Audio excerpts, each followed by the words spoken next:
En medio del fulgor de las elecciones municipales y regionales, el MinSal y también el Mineduc entregaron ayer un nuevo reporte del estado de salud de los 35 estudiantes de Limba que resultaron heridos con quemaduras de diversos tipos, tanto en las vías aéreas como en la piel, tras la explosión de un artefacto incendiario tipo Molotov al interior de un baño dentro del internado el pasado miércoles 23 de octubre.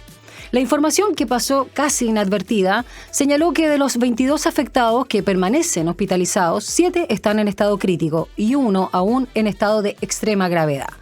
Mientras este lunes se reanudan de manera paulatina las clases, la crisis se encuentra desatada.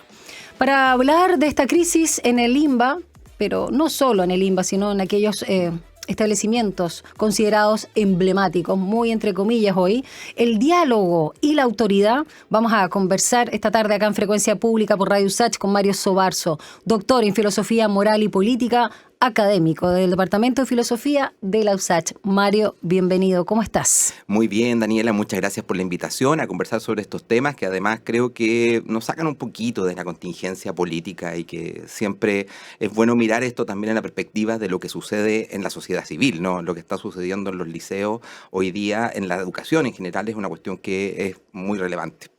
Vamos a tratar de dilucidar porque hay varias capas acá. Está el tema, por supuesto, de cómo los adultos, ¿no? Cómo la sociedad, cómo las instituciones políticas, no solo políticas, más bien del Estado, y lo que hemos visto históricamente o crónicamente en el Congreso, hoy también en el Ejecutivo, Poder Judicial y suma y sigue, en relación a que, claro, si nosotros estamos también con estos niveles de violencia, de agresividad, no solo de falta de acuerdo, sino también de un nivel muy bajo, en el sentido también de dar respuestas, ¿qué podemos esperar para nuestros niños, niñas, adolescentes, ¿no? Y las interpretaciones respecto a lo que pasó aquel miércoles 23 de octubre en el Limba son varias, ¿no? Que buscan tratar de explicar el fondo. Se ha hablado, por un lado, de un laboratorio de activismo, de un centro de acopio incendiario, también de profesores politizados y también algo de base que tiene que ver con esta suerte de anarquismo insurreccional. ¿Cómo lo ves tú? A ver, yo creo que hay que partir primero tratando de situar lo que ocurrió en el Limba al interior de una cuestión de un tramado social que es mucho más amplio. Hoy día tenemos una sociedad que es mucho más violenta que lo que era hace 10 años atrás o hace 20 años atrás. Sin duda. Y forma transversal. En forma transversal. Entonces, esa cuestión no podemos nosotros descontextualizarlo. Lo que ocurre en el Limba es una modulación de un tipo de violencia que también tiene su manifestación en otros liceos, donde es que vemos el narcotráfico, balacera, donde vemos que hay asesinato, el fin de semana largo del 18 de septiembre, más de 30 muertos. O sea, no nos descontextualicemos la violencia de una sociedad que se ha vuelto más violenta y en ese sentido querer aislar un fenómeno como si fuera un fenómeno único, como si fuera una cuestión patologizante de estos jóvenes que estuvieran comportándose como si fueran unos locos, ¿no? Aquí hay una cuestión que es social, que es lo primero que hay que entender.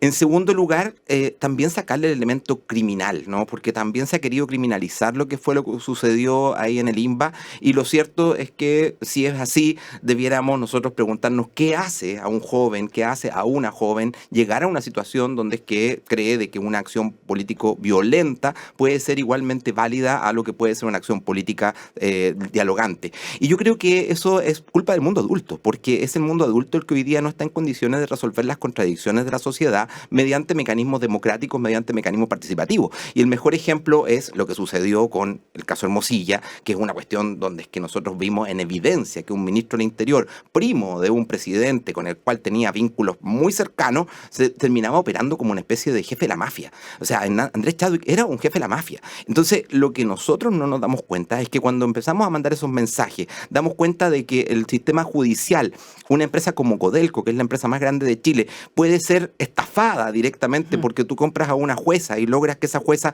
te saque un juicio a favor tuyo. Castillo, la jueza Vivanco, lo que tú tienes es que le están mandando un mensaje a los jóvenes, a las jóvenes, a los niños, a las niñas, en el sentido de que da lo mismo lo que hagan por los mecanismos democráticos, por los mecanismos de movilización tradicionales, de salir a la calle, porque en el fondo eso no va a pasar nada, no va a importar nada, ellos no importan nada, que sus decisiones y sus acciones políticas no son significativas, porque lo realmente importante se resuelve mediante mecanismos por debajo de la mesa. O sea, ahí es donde es que tú ya disuelves esa posibilidad de resolver los conflictos de una forma democrática. Y en ese sentido, si tenemos que hablar de una criminalización, hay que hablar de una criminalización de quiénes son realmente los adultos y quiénes son los que han constituido este sistema que está amañado y que la gente lo tiene muy claro. Si tú vas a hablar con alguien del mundo popular y le preguntas si crees que la justicia en realidad en Chile tiene rostro y tiene de clase social, te va a decir obvio que tiene una clase social y obvio que si yo me tengo que enfrentar con mi empresario voy a perder. O sea, lo viven las comunidades que hoy día sufren crisis ambientales, lo viven las comunidades de pescadores en el sur que ven cómo las salmoneras colocan sus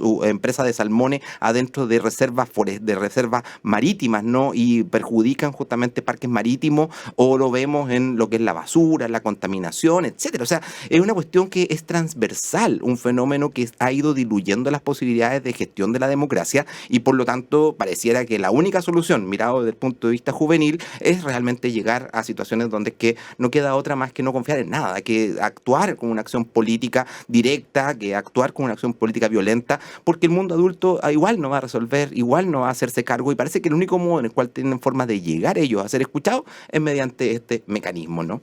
Con ese contexto, ¿cómo se resignifica, cómo se valida o de alguna manera también cómo desaparece lo que nosotros entendíamos por autoridad? Ese es un tema que es notable. Yo quiero llamar la atención sobre la tesis doctoral de Marisa Mesa, fíjate, en la Universidad de Chile, que fue una tesis sobre democracia y autoridad. Y ella revisó varios de los principales filósofos que han hecho esta relación, porque es una cuestión bastante compleja. Sin olvidar que el término autoridad no es una palabra que viene de autor, pero además viene de el autor en el contexto del pensamiento latino, es un creador, o sea, alguien que tiene un poder absoluto. Y de hecho se diferencia de lo que es la potestad, que es algo derivado y en lo cual tú tienes algo que te entrega la sociedad. El autor es alguien que tiene el derecho o el poder por sí mismo, no lo obtiene de nada ni de nadie. Entonces es una cuestión que en sí mismo es tremendamente cuestionable el concepto. Obviamente han habido resignificaciones. No se gana la autoridad. No se gana, no se obtiene, no es una cuestión que te delegue a alguien, como es la potestad, como puede ser el cargo de cónsul, de tribuno en su momento. En este caso es una autoridad, por ejemplo, es un emperador que obtiene el poder por sí mismo y que tiene la capacidad de autosustentarse en sí mismo. Y esto es interesante porque en el fondo lo que uno tendría a pensar es que la potestad, el poder en el sentido de derivado de la sociedad es una cuestión democrática y la autoridad por el contrario tiende a tendencias mucho más fascistoides, ¿no? Mucho más donde es que está constituido a partir de un quiebre con lo que es con lo que es las obligaciones que tenemos con la sociedad. Y no es menor que el estudio de la década de los 40, casi finalizando los 40, dirigido por Adorno, que se llamó La personalidad autoritaria, intentó identificar justamente estas características de ciertas personalidad, cierto grupo humano que se pliega al hecho de el sustentarse en el autoritarismo, que se pliega a aceptar la sumisión a una autoridad que no funciona bajo criterios de legitimidad. Entonces ahí tenemos un problema porque nosotros queremos revisibilizar, volver a instalar la autoridad como si fuera un principio democrático y parece que desde sus orígenes no está muy vinculado. El exministro de Educación Harold Bayer apuntaba a eso. Apuntaba exactamente a eso y no es casual porque en el fondo en el pensamiento de la derecha el concepto de autoridad es un elemento central, ¿no? Finalmente está el orden, Dios, patria y familia, o sea, esos son los tres conceptos y los tres se sustentan justamente en este principio de autoridad. Entonces, en el fondo, desde este punto de vista, por supuesto que lo que quieren reinstalar es esto. Ahora, ¿qué sucede? Que lo que nosotros hoy día vemos es que llevamos esperando que los consejos escolares, que las comunidades educativas sean empoderadas y tengan un empoderamiento real, pero lo cierto es que lo que vemos en los liceos y lo que vemos a nivel de las comunas, que todavía siguen teniendo la gestión del sistema educativo, es un principio autoritario completamente... que es la exacerbación y el abuso de esa autoridad. Exactamente, pensemos nada más a propósito de la comuna de Ñuñoa, lo que ocurrió a principio de año cuando fueron desvinculados 300 profesores en forma absolutamente autoritaria por parte del municipio. Entonces, ¿qué es lo que podemos esperar nosotros cuando es que la gente reacciona? ¿Qué es lo que ocurre con eso? Bueno, ocurre justamente una molestia, una sensación de que esta cuestión está constituida desde arriba y la gente no está siendo escuchada, no está siendo vehiculada a sus necesidades. Lo vemos nuevamente con el tema del CAE, que también es una promesa que no se está cumpliendo. Lo vemos con el tema de la deuda histórica que conversábamos hace un par de semanas justamente con Rodrigo Alcaíno, en el cual veíamos también que la promesa de la solución del CAE, de la deuda histórica, terminaron siendo 5 millones de pesos después que hablábamos de deudas que partían en 30 millones hacia arriba. Sí. Entonces, también hay una percepción de que esta cuestión, si tú no tienes realmente poder, si tú no tienes una Hermosilla, no tienes una persona que esté en condiciones de moverte en los tribunales, moverte en la política, está frito, no tienes ninguna posibilidad de obtener algún beneficio, alguna transformación, etcétera. Y esto, claro, deslegitima no solo la autoridad, deslegitima todo el orden de lo que está sustentado en el poder democrático, en el poder derivado, en el poder legítimo, con un presidente que se da vuelta a la chaqueta cada 5 minutos, o sea, cada 5 minutos cambia de posición respecto a lo que decía antes, cosa de recordar, y aparece cada vez que hay una elección, cada vez que ocurre algo, vemos, se convierten en meme lo que eran los tweets de él hace 10 años atrás, 8 años atrás, y lo que ocurre hoy día. ¿Para qué decir cuando era líder estudiantil? Entonces, lo que tú ves es que, claro, si tú tienes esa percepción de que desde la primera autoridad del país hacia abajo hay una cuestión donde es que lo que prima es la falta de consistencia respecto de las propias posiciones, obvio que se deslegitima el orden político en general y se deslegitima la toma de decisiones democráticas, porque tú no sabes en quién confiar, no sabes si es que la persona que elegiste va a terminar siendo lo que dice que iba a ser o va a ser una cuestión completamente distinta, sustentado nuevamente en la autoridad que ella o él tiene y que no tiene que darle respuesta a nadie más en la sociedad, salvo cuando vienen las próximas elecciones, que son cada 4 años. La verdad es que en ese sentido es bastante barato lo que les sale, porque durante 4 años pueden colocar a sus puestos de confianza a gente que a su cercana, pueden tener mecanismos para financiar proyectos que son personales o proyectos que son el de los partidos. Y amiguismo. El nepotismo, el amiguismo, etcétera. Entonces, Mario, pero volviendo difícil, ¿no? un poquito, sí, porque, a ver, de alguna manera estamos tratando de desmantelar el adultocentrismo, un paradigma obviamente igual que el patriarcado y otros tantos que son de largo aliento, que llevan siglos, eras. ¿Cómo entender hoy la guía que podríamos tener, la más saludable, la más sana, la más respetuosa hacia nuestros niños, niñas y adolescentes, jóvenes, pensando a propósito de la crisis? Porque, por un lado, claro, están las demandas muy válidas de gestión y de infraestructura, del abandono que hay en la educación pública en estos colegios y en todos en general, y aquí está de base también el concepto de la meritocracia, por los colegios emblemáticos, pero también todavía seguimos pensando quizás en los niveles de los niños más chicos, digamos, en la autonomía progresiva. Entonces acá se habla mucho de que hay adultos infiltrados, ex anarcos que están de la década de los 80, de los 90, generando intromisión en estos jóvenes a propósito de convertirse en estos overoles blancos y el riesgo que corren con su vida. ¿Cómo se genera ahí un equilibrio respecto a este concepto que ya no sé cómo llamarlo, pero de lo que hasta hoy entendemos como autoridad? Fíjate que, bueno, es muy interesante porque uno podría decir, bueno, pero ¿y cuál es la diferencia entre estos anarcos viejos que empiezan a infiltrarse y que empiezan a llevar ideas y lo que es la derecha o la izquierda tradicional que también tienen y ahí donde quedan sus lugares de formación de nuevos cuadros, ¿no? Donde que se forman en el mundo secundario, en el mundo universitario. Entonces, el señalar esto respecto de un grupo en particular es un poquito majadero, porque en el fondo todos los partidos y todas las organizaciones y todos los sistemas y el mundo evangélico, el mundo católico. No a la violencia, a captar estudiantes en ese lugar. Entonces, la diferencia es que uno es violento y el otro pueden suponerse pacífico, pero lavado de cerebro. Pero son lavados de cerebro igual, ¿no? Sí, se entiende. Entonces, es una cuestión donde es que, ¿por qué vamos a calzarle a uno? Solo por los resultados, claro que uno puede decir, bueno, pero es que esto conlleva violencia, etcétera. Sí, pero es que nuevamente la violencia de este tipo no es una cuestión ajena al resto de la sociedad, es una cuestión que es inherente a un proceso mucho más amplio. Entonces, lo que deberíamos preguntarnos es, ¿cómo logramos que que la gente vuelva a confiar en la democracia, que la gente vuelva a confiar en que el sistema de justicia va a resolver los problemas, que los jóvenes sientan de que hay expectativas en la educación pública, porque hoy por hoy lo que está sucediendo es que primero estamos viviendo lo que hablábamos hace también algunos días, el invierno demográfico, ¿no? Esta cuestión de que hoy a nivel nacional vemos que hay menos niños, que hay lugares donde es que se están cerrando escuelas básicas porque ya no hay niños suficientes para poder cubrirlo, etcétera. Y por otra parte también vemos que lo que ha venido a revivificar las escuelas públicas, los liceos públicos, es la migración,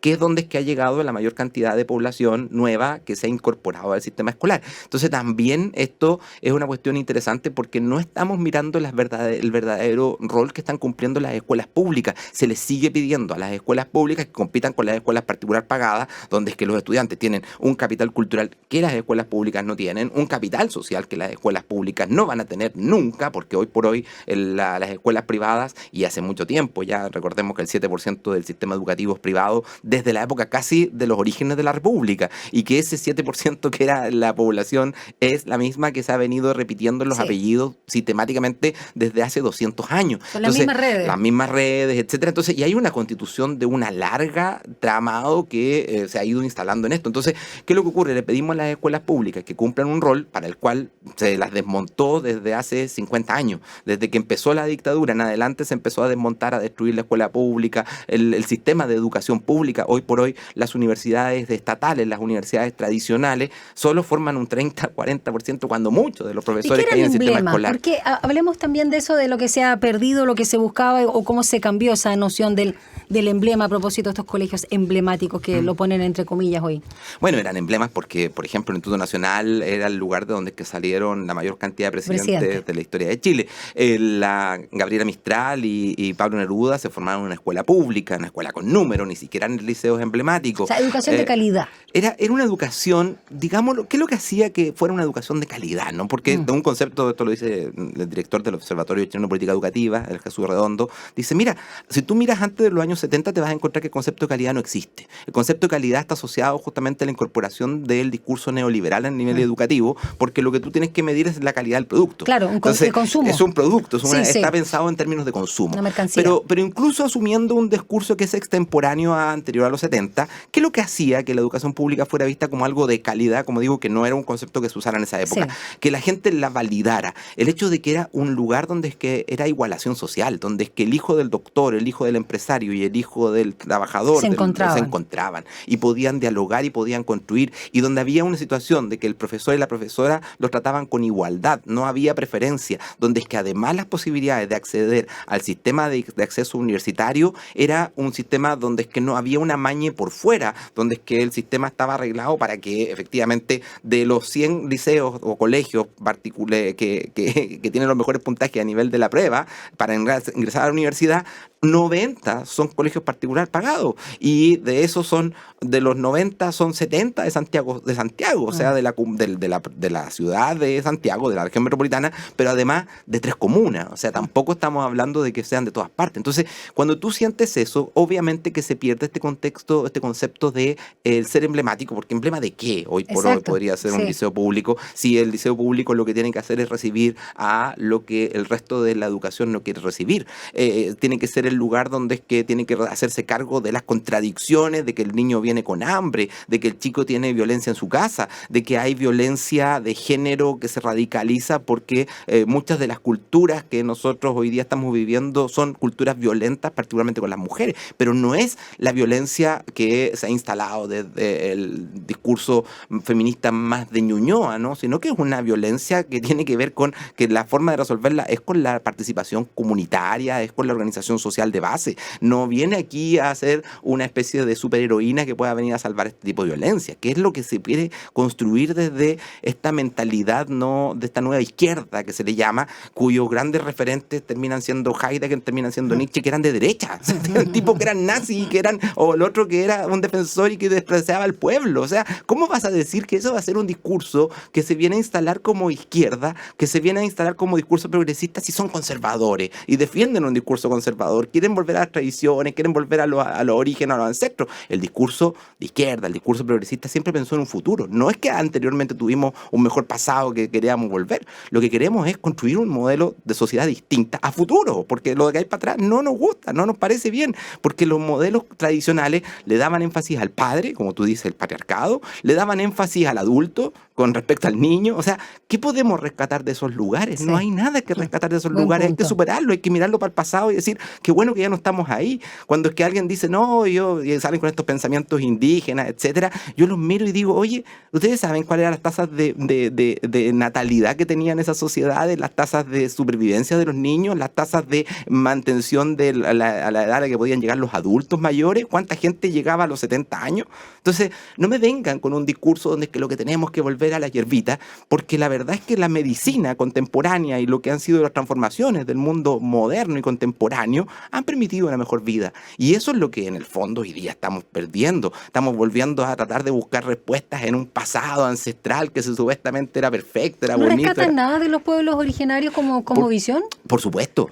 Rescato completamente lo que son los pueblos originarios, pero el problema es que lo que no rescato es que los pueblos originarios los queramos traspasar a una cultura occidental. Okay. Eso es impostura, eso es mentira. O sea, el que se vista, no sé, pues es como el gringo que uno ve en Perú, ¿no? Que anda vestido de indígena boliviano, indígena peruano. Una apropiación cultural barata nomás. Pero no es que estemos hablando de que en realidad haya una realidad. Yo encuentro todo el sentido a que alguien que es alguien de etnia mapuche recupere su cosmovisión y que le dé una valorización a su lenguaje, a su medicina, etcétera. Pero pretender que eso lo traspasemos al resto de la sociedad termina siendo al final lo que ocurrió con la Constitución, por la Constitución de la Convención.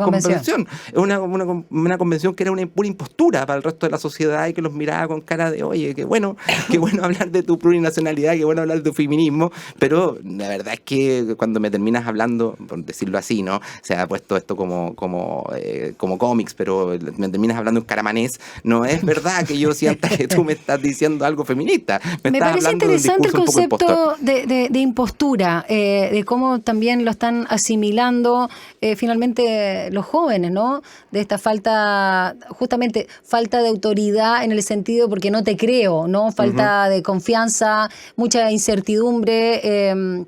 Es como a propósito de lo que se ha visto ahora en la prensa, desde los adultos, para los adultos, cuando hablamos de las instituciones y de todo lo que está pasando, esto que se dice, sálvense quien pueda, quien nos puede ayudar ahora. O sea, perdimos toda la inocencia, o sea, estamos ya, si es que hubo alguna vez inocencia, pero un poco como estamos todos fregados, o sea, transversalmente, una crisis sistémica que no es solamente local, es a nivel global. Entonces, claro, vemos imposturas que obviamente quizás no nos creen, pero hay jóvenes que sí toman esas imposturas o toman también el acto performático. Quiero ver tu visión, conocerla respecto a los overoles blancos, a la misma Molotov, al hecho quizás de no tener demandas explícitas, que es algo que también alegaban de alguna manera, no solo desde el Mineduc, el ministro Cataldo, sino otras voces que se dicen autoridades. A propósito. Eso fíjate que es súper interesante porque se tiende a identificar que lo político tiene que estar necesariamente vehiculado a través de una demanda o a través de un eslogan. Y eso es lo que el mundo adulto espera, lo que el mundo adulto considera que puede ser procesado. Como me decía alguna vez un amigo que trabajaba en un municipio, me decía, mira, si para mí lo que más me sirve es que me pongan los petitorios claros en la mesa porque plata yo siempre voy a tener para solucionar. Y les voy a prometer algo y voy a terminar cumpliendo otra cosa, pero que va a estar a mi servicio. Entonces, en el fondo, si es por plata, porque cuando tú pones un eslogan o pones un petitorio, lo que tienes al frente es que te van a resolver económicamente el problema. Pero lo que ocurre cuando es que tú planteas una demanda como igualdad, como el acceso a una educación que permita ver efectivamente una mejoría de vida y que permita lograr que yo pueda ingresar a la universidad igual que el estudiante que viene de colegio particular pagado, se vuelve un problema mucho más complejo porque como es multisistémico, como hay muchos aspectos que hay que resolver, multicausal, que hay que mejorar la infraestructura de las escuelas, hay que lograr que los sistemas educativos sean adecuados a los contextos culturales de los jóvenes. Lo de base quizás es que nos escuchen, ¿no? Exactamente, ese es el tema, que ahí lo que tú tienes es que necesitas el protagonismo de la sociedad, y eso es lo que este mundo político que tenemos nosotros hoy día ha impostado, ha copiado, ha robado, y pareciera de que todo el mundo se queda contento cuando vienen las elecciones porque vienen municipios ciudadanos, pero la única vez en la que tú ves realmente municipios ciudadanos es cuando ves, por ejemplo, proyectos como el de Recoleta, donde es que tú tienes una incorporación de las comunidades, donde es que tienes una construcción de casas populares real, efectiva, y la gente lo ve, y ¿qué es lo que ocurre? Cambian al candidato, le hacen un lawfare al candidato, y aún así gana el que viene detrás de él. En este caso, porque se le reconoce el tema de la importancia que tiene la Universidad Abierta Recoleta, lo que tiene tiene la feria de Recoleta, lo que tiene, y tú lo comparas, por eso te ponía el ejemplo, con lo que ocurrió en Santiago Centro, te das cuenta de la disociación tremenda que hay, porque no sacamos nada con poner dos banderas súper bonitas, así como que fuera la igualdad, cuando es que sabemos de que hay una discriminación al mundo indígena en la comuna de Santiago Real, a los migrantes, etcétera. Entonces, no desde las comunidades escolares, no desde los profesores en particular, sino desde la institucionalidad macro, ¿no? Que no incorpora estas cosmovisiones reales en sus decisiones políticas, y que cuando lo incorpora como si fuera universal para todos, cuando que en realidad lo que tenemos que hacer es pensar quién es el sujeto que necesita eso, quién es el sujeto que tiene que responderle con esto. Y eso hoy por hoy no se está dando, ¿eh? Desgraciadamente tenemos una política que vamos a volver a encontrarnos en 4 años más hablando de, bueno, mira, ahora se dio vuelta nuevamente y ahora volvió a ganar el otro, porque no ocurrió nada de lo que se suponía que iba a suceder. Igual ha sido la tónica a propósito de Santiago. Mario, y en ese sentido, ¿tú sientes que la tragedia de Limba impactó, fue la última gota que desbordó finalmente, a propósito de que Mario Desbordes ganó, para que perdiera Irací, que ya tenía muchas críticas incluso de aquellos que votaron por ella, algo similar a lo que sucede con Boric en la presidencia? Claro, yo creo que eso es lo que hay que leer, ¿no? El hecho de la votación de Mario Desbordes, lo que hay que leer es cuánto sacó Irací Hasler hace 4 años atrás y cuánto sacó ahora. Y ahí hay no en el porcentaje, porque los porcentajes siempre son engañosos porque tienen que ver con la cantidad de gente que votó, etcétera. No, hay que ver lo que tiene que ver con el voto real, el voto material, ¿no? ¿Cuánta gente votó realmente por ella antes y ahora? Y ahí nos damos cuenta que hay una desafección, ¿no? Hay una desafección profunda con lo que ha sido la alcaldía y que no pasó por el INPA. Yo creo que aquí hay una cuestión. ¿Tú eres de la Comuna de Santiago? Sí, yo soy de la Comuna de Santiago y he votado y he estado en la Comuna de Santiago desde la época de Lavín, Alcaíno. No alcancé a estar con Rabinet, eso pero te iba a decir que fue el único reelecto. El único reelecto, pero claro, era una cosa 96, muy distinta en aquella época. Era otra comuna de Santiago, por ejemplo, no estaban Las Torres, recordar que el subsidio de renovación urbana lo implementó justamente Rabinet. Entonces, el crecimiento de esta cantidad de población, de estos edificios que son mega edificios, yo en alguna época viví en varias partes en Santiago Centro, en el barrio Santa Isabel, en el barrio, ¿cómo se llama esto? Las Tarrias, he estado, bueno, ahora estoy en el barrio Yungay, etcétera, y he podido ver, ¿no? Incluso cerca de la penitenciaría viví en algún momento, así que frente al canal, lo que es hoy día el Canal 11, ¿no? Incluso en eso, o sea, conozco bastante la comuna de Santiago y te puedo decir de que la comuna de Santiago es una comuna popular. Entonces, cuando tú haces un discurso que está estructurado para pensar en clases medias, en un discurso que es un discurso muy culturalista, muy de defensa de... No llegas a la gente, porque lo que la gente necesita son problemas, resolución a problemas reales, materiales que tienen en su vida diaria. ¿Está ese concepto de izquierda woke? Sí, por supuesto, por supuesto. Yo creo que era el mejor ejemplo, ¿no? ¿Por qué alguien puede hacer un gag con una tortura que se llama el submarino?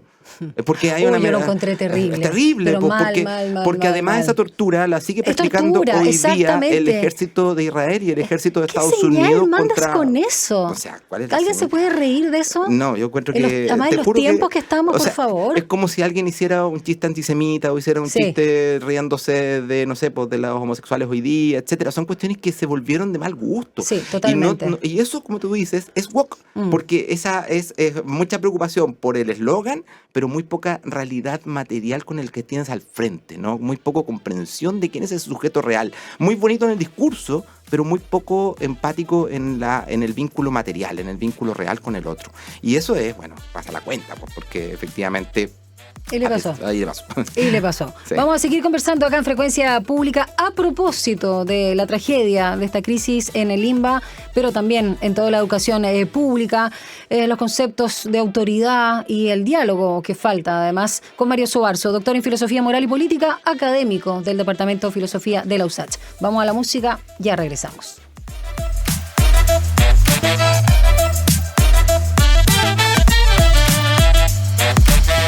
Seguimos conversando con Mario Sobarzo acá en Frecuencia Pública de variados temas, ¿no? No solo la contingencia respecto a esta tragedia que ocurrió en el INBA, donde se vieron más de 30 adolescentes jóvenes, ¿no? Afectados por quemaduras de diversos tipos a propósito de cómo este artefacto del tipo Molotov generó una situación sumamente trágica. Pero a propósito de todas las crisis que hemos visto también desde el gobierno, quería preguntarte, me imagino que aquí voy a pecar de supuesto, pero con todo lo que hemos conversado en la primera media hora de programa, Mario, que tienes una visión crítica, no eres el único sin duda. Y no solo por las promesas o el origen de este gobierno y sobre todo buena parte del Frente Amplio que está en el comité político, para qué decir, por supuesto, el mismo presidente Boric. ¿Cuán extraviado está este gobierno en diversas materias, pero la que hoy nos convoca en temas de educación? Tú algo decías de la deuda histórica hacia el magisterio, también la respuesta que ha dado frente al CAES con el FES, que no sé cuánta agua va a tener en la piscina luego, además de estas elecciones que también le quitan piso de alguna manera en lo que es el voto popular, para qué decir ya la histórica, digamos, oposición que tiene el poder legislativo, y para qué decir el caso Monsalve y su tremendo, ¿cómo decirlo? En realidad, equívoco, ya quedamos cortos. Mira, impresionante que la ministra Toá haya hablado de casos repugnantes. Ese apelativo creo que nunca se lo había escuchado a ella, quizás solamente en condición de víctima directa de la dictadura de Pinochet, claro, con esa envergadura. Hablemos en términos también educativos de cuánto, a propósito también de los SLEP, que ha sido un desastre, la misma desmunicipalización de los colegios, esa implementación. ¿Cuál es, en tu punto, cómo podrías también como filósofo ver esta situación de extravío que tiene el gobierno? Es tremendo. Yo creo que hay hartas cosas en lo que tú señalas. Yo esperaba mucho más de un gobierno que partió de dirigentes estudiantiles, ¿no? Que está compuesto en su mayoría por ex dirigentes estudiantiles en el ámbito educativo. Porque se supone que tienes un mayor grado de sensibilidad, exacto, un conocimiento, etcétera. Pero lo que vemos es que no ha ocurrido nada en educación. O sea, en términos reales, si nosotros empezamos a ver incluso el tema de alimentación, que en el Observatorio Chileno de Política Educativa, Juan González ha estado haciendo un seguimiento justamente. ¿Tipo Junaep habla? Estamos hablando de la Junaep, ya, todo el sistema de entrega a privatización de la alimentación. Fíjate que en los liceos públicos y en las escuelas básicas muchas veces ha salido la crítica porque no cumple con los requerimientos nutritivos suficientes lo que es las colaciones que se están entregando. ¿Y eso a qué se debe? A que hay un sistema privatizado de gestión de la Junaep, si bien es pública, los proveedores son privados. Sí. ¿Y qué es lo que vimos en el caso de Hermosilla? Vimos que había un negociado justamente hecho por el mismo Hermosilla para conseguirle a un ex integrante, no sé, lo recordarás, ¿no? Que era de los antiguos empresarios del transporte público, ¿no? De la micro, que terminó siendo uno de los proveedores, y ahí entonces empiezas a ver cómo están estos negocios metidos de por medio. Uno podría haber esperado que por lo menos se hubiera creado un sistema que sacara el negocio de la alimentación de los jóvenes, de los niños, porque es una cuestión donde es que estamos viviendo una realidad que es lo básico, ¿no? La alimentación sí, es lo más vital. Es lo más vital. ¿Cómo va a poder estudiar un niño que pasa hambre, que no tiene requerimiento nutritivo suficiente, cuando además la mejor alimentación que recibe es aquí en la escuela y no en la casa? Entonces, ya en eso tú ya ves de que hace agua el sistema. Yo insto a revisar estos documentos que han hecho justamente Juan González en conjunto con el Foro por el Derecho a la Educación, de una institución justamente de la UNESCO, con respecto a eso, donde es que las comunidades escolares hacen críticas cuestionando lo que ha sido el tema de alimentación. Bueno, eso, y si ya tienes falla en eso, ¿cómo puedes esperar mucho más cosas? El sistema de los SLEP, como tú dices, es pan para hoy y hambre para mañana. ¿Por qué? Porque estamos replicando lo peor de la educación municipal, más nuevos problemas que antes la educación municipal no tenía. Sí. Porque por último, antes estaba el alcalde que tenía una relación directa con su comunidad, que estaba obligado a tener que ir a ver, porque en los municipios pequeñitos, de 300 personas, de 1000 personas, etcétera, el alcalde es una persona podía llegar directamente. Directo. Pero en este caso, con un SLEP que incluye mucho más población, pensemos, voy a poner el SLEP de Chiloé, que todavía no sabemos si se va a implementar o no se va a implementar, por ejemplo, en la provincia de Chiloé.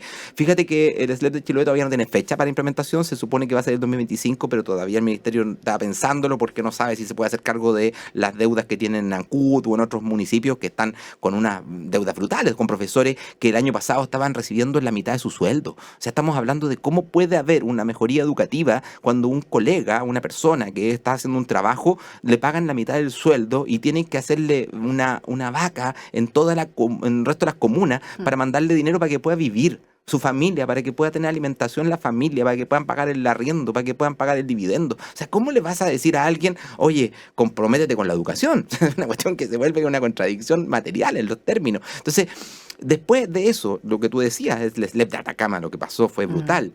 Entonces hemos sumado elementos negativos en los SLEP, más lo que ya venían de los municipios que eran cuestiones rezagos brutales.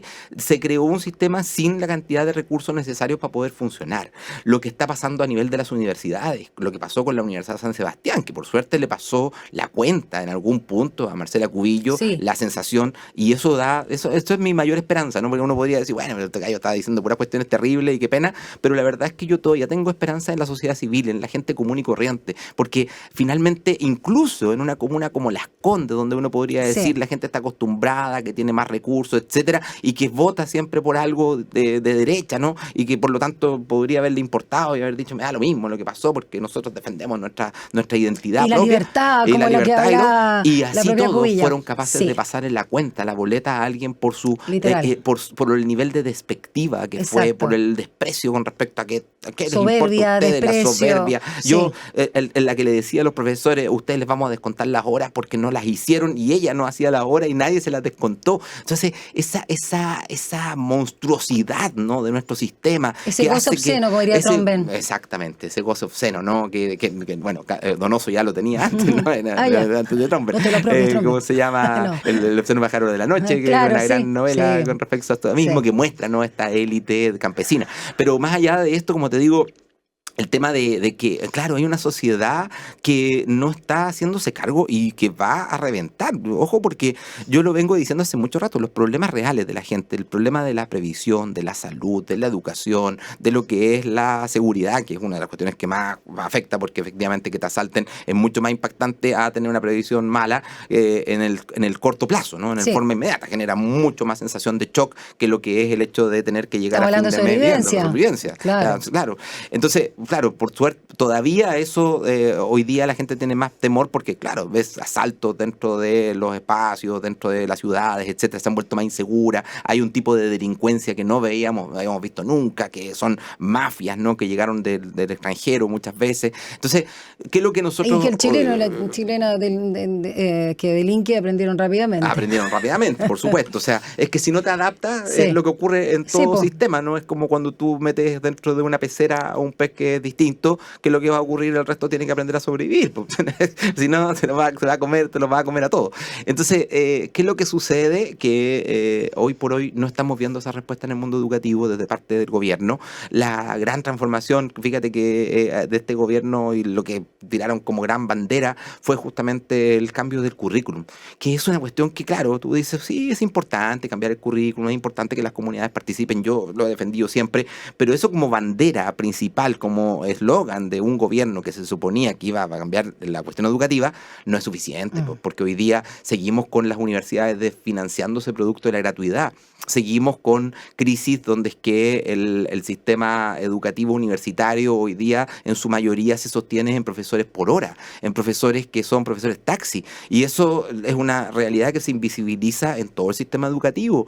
Tenemos el sistema en los liceos públicos que los profesores tienen que paliar muchas veces situaciones de sus estudiantes en forma completamente individual y con la carga significativa que implica el aumento de la violencia, porque hemos olvidado que aquí también hay otro problema contra la violencia contra los profesores, violencia que ejercen estudiantes, violencia que ejercen apoderados. Sí, apoderados. Eso es increíble lo que hemos visto en el último tiempo. Esa cuestión, este gobierno no se está haciendo cargo de estos grandes problemas de la educación que uno podría haber esperado que sucediera, y lo que vemos es un ministro muy simpático como es Carabineros, Cataldo, que nadie podría decir de que no es una persona desagradable, ni mucho menos, bastante más agradable que lo que puede haber sido Cubillo en su momento, pero que en la práctica la simpatía no sirve para resolver los problemas de la gente, problemas reales.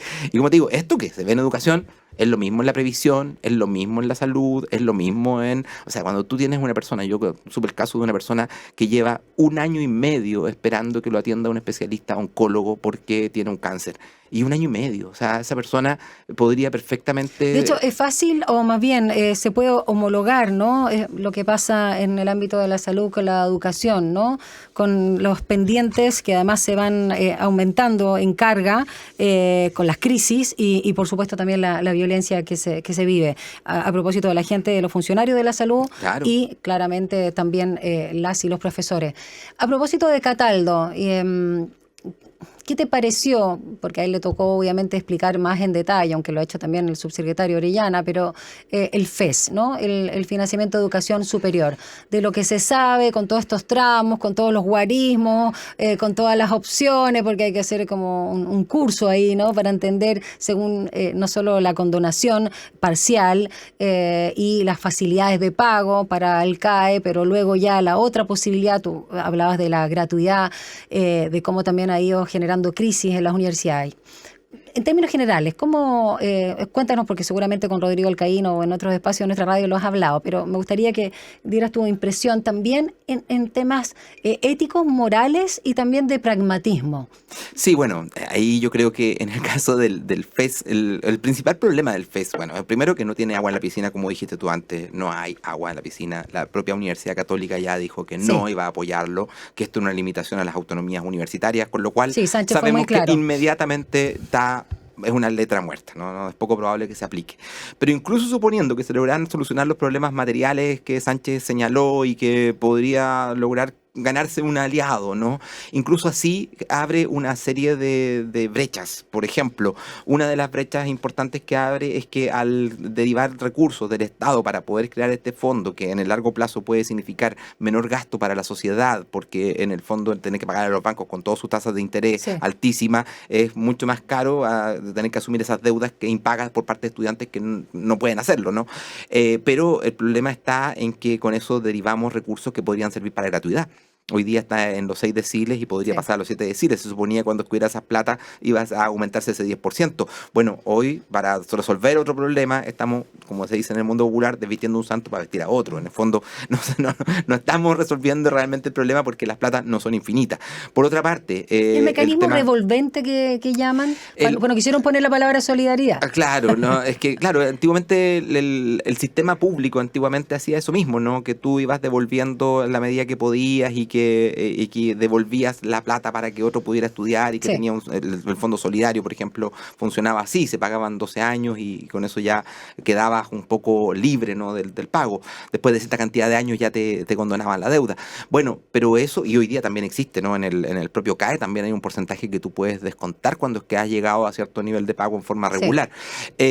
Bueno, todo parece eso... Parece que hasta el 75%. 75%. Sí, es muy parecido a lo que ya hay, ¿no? A lo que viene en el FES. Entonces, ¿qué es lo que ocurre? Que tú dices, bueno, ¿cuál van a ser el gran aporte del FES? Bueno, sacar a los bancos. Ese gran aporte del FES, ¿no? Que se saca a los bancos y se crea una institucionalidad pública para poder hacerlo. Sí, es efectivamente... Igual no es menor. No es menor, no es menor, porque efectivamente los bancos son mucho más fríos, tienen mucho menos responsabilidad social que lo que puede tener el Estado. Por último, tú al Estado puedes hacer una movilización y exigirle que haya cambios. En cambio, a los bancos, por mucha movilización que hagan, no va a cambiar nada porque ellos funcionan con otras lógicas, otros mecanismos. Y eso es algo interesante, cuando es que... Esto es lo que yo creo que, a propósito de las luchas que se están dando también en la educación pública argentina, es una cuestión que los argentinos tenían muy clara, ¿no? Que tú a un mundo político tú puedes hacerle exigencias, puedes obligarlo a que cambie cosas, puedes hacer que la gente que esté obligado a ceder, pero al mundo privado no puedes, porque el mundo privado funciona con otras lógicas y tiene, incluso se salvaguarda en sus derechos privados y utiliza al Estado para defender esos derechos privados contra el resto de la sociedad civil. Entonces, con esto tú tienes la posibilidad de exigirle. Creo que eso es una ganancia, pero que no va a pasar, no va a pasar. Entonces, da lo mismo que sea una ganancia, porque es una ganancia solo teórica. Es como, como el país ideal, el Yucali, ¿no? Donde empíricamente improbable. Claro, pero no vamos a encontrarlo. Entonces, es muy bonito como propuesta, quizás, no, tiene sus bemoles, por supuesto, pero que es un avance, pero que en la práctica da lo mismo, porque podemos dialogar, podemos conversar mucho de algo que no va a ser. Y eso es lo mismo que va... así, dices tú. Que parte así, pues, partamos primero hablando sobre lo que es posible en términos reales, y cuando no sea, va a ser más grave todavía, porque vamos a tener menos posibilidades de mostrar cosas de mejoría en el mundo de la educación. Como te digo, el gran logro va a haber sido el reconocimiento que eso se hicieron en este gobierno a la permanencia, que los profesores que lleven 3 años en el sistema público tienen que ser contratados con la plaza, ¿no? Sí. Eso es el gran logro en términos docentes, pero que efectivamente beneficio para los profes, pero para el resto de la comunidad escolar. ¿Cuánto se ha democratizado los consejos escolares? Por ejemplo, dándoles poder, dándoles autoridad a los estudiantes para elegir a sus directores, para elegir la gestión dentro de la escuela. Muy importante, porque a propósito de esta crisis con lo que comenzábamos esta conversación en el INBA, hoy el lunes justamente se iban a reunir, no sé a qué horario, ¿no? Nosotros estamos grabando, esto sale en la tarde, una instancia que se llama Reencuentro de la Comunidad para recuperar las capacidades socioemocionales que se deterioraron muy fuertemente con este suceso. Y estoy leyendo literalmente cuál es el nombre. Ahora, claro, suena bonito, suena como un haiku, con buenas intenciones, pero ¿cuál podría ser, a tu juicio, el primer paso para que esta comunidad pueda recuperarse de este golpe puntual que se vivió el 23 de octubre, donde quedaron más de 30 jóvenes dañadísimos? Sí, bueno, yo creo que lo que sucede con las comunidades escolares, como decía antes, primero es una cuestión refractaria al resto de la sociedad, ¿no? Una cuestión no podemos independizarlo. Y es no muy podemos importante decir, subrayarlo, recordarlo. Y por lo tanto, mientras no haya una resolución, por ejemplo, a las situaciones de violencia de la pobreza, en la cual muchas comunidades escolares viven, en las cuales tienen un familiar enfermo, cesante, tienen un familiar que está jubilado y que la jubilación no le alcanza, etcétera.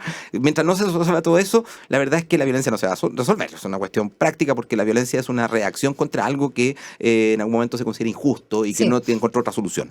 Eso es lo primero. Lo segundo es que, ¿qué podemos hacer al interior de las escuelas? Porque algo se tiene que hacer, ¿no? Las comunidades tienen que hacerse cargo.